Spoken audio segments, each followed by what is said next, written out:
Hey guys, welcome back to my channel. My name is Janelle. Let's dive in. Let's talk about loneliness for a second. The CDC stated that loneliness means feeling like you do not have meaningful or close relationships or a sense of belonging. In a recent study done by the American Psychiatric Association using the CDC's definition, they found that 30% of adults have experienced feelings of loneliness at least once a week over the past year, while 10% said that they are lonely every day. Take this in. 30% of Americans between the ages of 18 to 34 have said that they are lonely every single day or several times a week. That's a lot. And single adults are nearly twice as likely as married adults to say that they have been feeling lonely on a weekly basis over the past year. You're probably thinking, Janelle, what does this have to do with setting boundaries? First, I wanted to highlight the prevalence and the rise of loneliness as it's becoming more and more apparent that a lot of people are struggling. And number two, loneliness has a lot to do with why it's hard for people to set and maintain boundaries, especially if you've experienced any type of childhood trauma. So for example, you may fear abandonment or rejection, which ultimately leads to loneliness. So you do whatever possible to mitigate those feelings. That means compromising your standards or your healing process. However, you are no longer in survival mode. And what got you to adulthood doesn't necessarily get you through adulthood. Meaning you did whatever you could in order to survive because you were a child stuck in a terrible environment. Now that you're an adult, you're no longer physically stuck, but mentally it may be challenging. Those who have experienced prolonged childhood trauma tend to experience feelings of loneliness and isolation. As an adult, you're trying to heal and you may view setting boundaries as a challenge because you're not used to them being respected. You may view it as another obstacle that actually prevents you from experiencing healthy relationships, not realizing that boundaries are the foundation to having a healthy relationship. Without them, you are susceptible to re-traumatization. Depending on your home environment, you may not even be familiar with boundaries, and you don't even know where to start. Anytime I work with folks who are new to setting boundaries, there's always this hesitation. Even after setting boundaries, they doubt themselves and they also believe that their boundaries are too harsh. Why? Because they've experienced pushback, rejection, or once upon a time ago, their boundaries were denied or they were completely annihilated. When you're navigating healthy relationships for the first time, setting boundaries can be very intimidating. You're worried you'll push people away and you won't connect with anyone. The reason you feel this way is because you were probably surrounded by people who either minimized your boundaries, denied your boundaries, got angry with you because you had boundaries, or you learned that boundaries aren't safe. I'm going to list a few additional reasons why some people have a hard time setting boundaries, and it usually stems from childhood. Number one, you grew up in an environment where saying no and setting limits was detrimental both physically and emotionally. Maybe you were tormented by your peers for not engaging in activities that they were engaging in. You were probably called all sorts of names until you actually gave in to what they wanted you to do. Perhaps you were beaten growing up by your dad or your sibling, and then you eventually learned that setting boundaries equals pain and humiliation. Number two, another reason people are uncomfortable with setting boundaries is because when they attempted to set boundaries, they weren't respected. So this kind of ties in with number one, because many of us fear rejection, and we've learned that the only way to receive acceptance is by fitting in and being agreeable. Number three, another reason is because you have low self-esteem. You don't have a high regard for yourself, and you believe others also have the same negative perception of you. You don't believe you are even worthy enough to have boundaries. Number four, you are a people pleaser, aka fawn. This one kind of ties back to number one, where you've learned that your environment isn't a safe place and you had to abandon your own needs and wants out of survival and social acceptance. Number five, There may be cultural norms and expectations attached to setting boundaries. So perhaps you grew up in a family where setting boundaries is considered rude or even selfish. You may have to meet the needs of your parents or even grandparents first without complaining. Depending on your environment and culture, children are meant to be seen and not heard. Some cultures only value the opinion of the firstborn child. You learned and internalized that what you want doesn't matter and what you have to say isn't valued or respected. Number 6, perhaps you grew up in a home where your mother had her own poor boundaries. She was someone who never sat down and she never turned down an event. No matter what, she never said no. And she always put the needs of family, community, church, and neighbors ahead of her own, even at her own expense. And because of this, you internalize that setting boundaries is selfish and saying no symbolizes you aren't a good person. If you want to learn more about boundaries, click on the video link above. I also put the link in the description box. The truth is, setting boundaries isn't easy, especially when it's something you are orienting yourself to for the first time. Another truth is that you may lose people when you assert your boundaries, causing you to experience temporary loneliness. However, it doesn't mean that you are doing something wrong. Loneliness is an emotion just like any other emotion, and many of us feel lonely once in a while. When we think about boundaries, it's not about fear of not showing up to your friend's birthday dinner because you're feeling sick, and it's not about fear of telling your mom that she can't come over tonight because you're too tired, or it's not about confronting a friend because they've continuously given you backhanded compliments. All you are doing is making it about the individual situation. It's not about that. However, your fear and anxiety are screaming at you. You wind up giving in order to subside your anxious thoughts and emotions.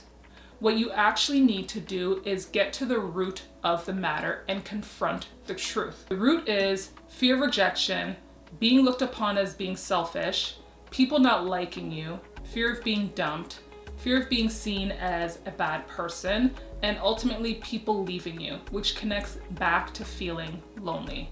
Our fear of being alone and losing our loved ones keeps us trapped in poor relationships, accepting subpar behavior. I've heard, Janelle, I attempted to set boundaries with my mother and she didn't speak to me for a month. Or when I set boundaries with my partner, she got really mad and threatened to break up with me. She even accused me of gaslighting her and not caring about her. Listen, I get how difficult it can be.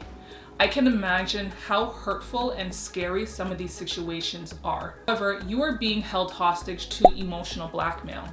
If that's the case, does the relationship appear healthy to you? The answer is no. As I previously mentioned in my video on boundaries, someone with healthy boundaries is balanced and has the ability to say no without guilt or shame, and they can receive a no response without blame and manipulation. They don't compromise their own values, they don't overshare, and they know how to provide information in a very appropriate way. They also know their wants and their needs, and they can communicate them without guilt. At the core, people with healthy boundaries tend to have a good self-esteem and a sense of self. They are confident and they know how to accept responsibility for mistakes and misunderstandings without becoming defensive, and they are flexible with their boundaries when they need to be. The definition of healthy boundaries can sound very intimidating and overwhelming, especially if you're healing from traumatic events and navigating healthy relationships for the first time. Be patient, be compassionate to yourself, and be intentional. The truth is, you will receive pushback. People will call you mean or rude. You will be stonewalled, and the stability of your relationships will be challenged. Your partner may even threaten to break up with you. You'll feel guilty, you'll probably feel selfish, or your friends may tell you you're not the same person anymore. You may experience all or some of what I just mentioned. Your relationships will be tested. So will your ability to set boundaries. Here are a few tips to help you navigate boundaries and loneliness. Number 1, Be aware of your true feelings behind your fear of setting boundaries. Don't make it about the situation. Go deeper. 9 times out of 10, it's unresolved feelings from childhood or a time in your life where you felt rejected, invalidated, isolated, or lonely trying to set boundaries. Reach out to a therapist who can help you unpack your thoughts and your feelings. Number 2, feeling guilty is normal when setting boundaries. It's normal that some people's feelings may also get hurt. Keep in mind that it doesn't mean that you are doing something wrong. It just means that you are introducing a new behavior and it may take some time for you to get used to it. Tell yourself, even though I feel guilty, it doesn't mean I'm doing something wrong. I'm learning how to set limitations to protect myself and interact with others. I'm just feeling uncomfortable, which is very normal. This too shall pass, as it's only temporary. Number 3, give others time to get used to your boundaries. This doesn't mean that you're gonna be letting them cross your lines. This just means that you are not reacting to possible outbursts that they may have. You can tell them that you'll give them time to process, but you are not going to accept certain types of behavior anymore. And if they want to be in your life, they will have to come around and respect you. Number 4, allow yourself to embrace loneliness. It doesn't have to be something negative. Perhaps your loneliness is telling you that something is missing from within. Take this time to get to know yourself and fill your void. Number 5, let go of relationships that have run their course.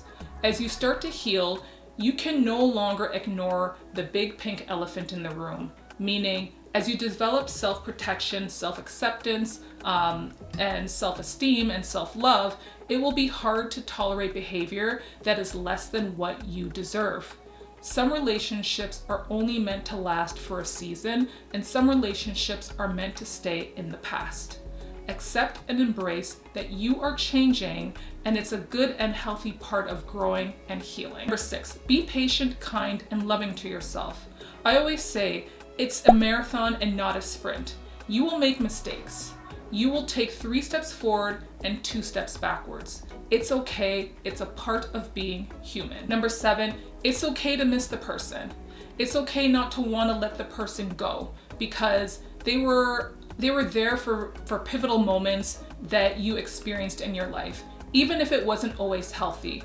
At a certain time in your life, they meant something. It's okay to grow, even if they don't grow with you. Yes, setting boundaries can be challenging, and it can trigger your childhood feelings of loneliness, isolation, and rejection. However, don't let that stop you from trying. You are inadvertently self-sabotaging if you don't try. The relationships you want to avoid and are trying to grow from are the same ones that you are maintaining because you're worried about rejection and loneliness. This is most likely a feeling from your past that has fused with your present.